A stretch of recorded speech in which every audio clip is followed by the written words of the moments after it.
400? Да. 13 в ряд на 4 и еще на 4.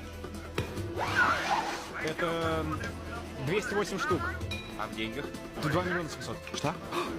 Нет, 27. 27 миллионов. Золото на 27 миллионов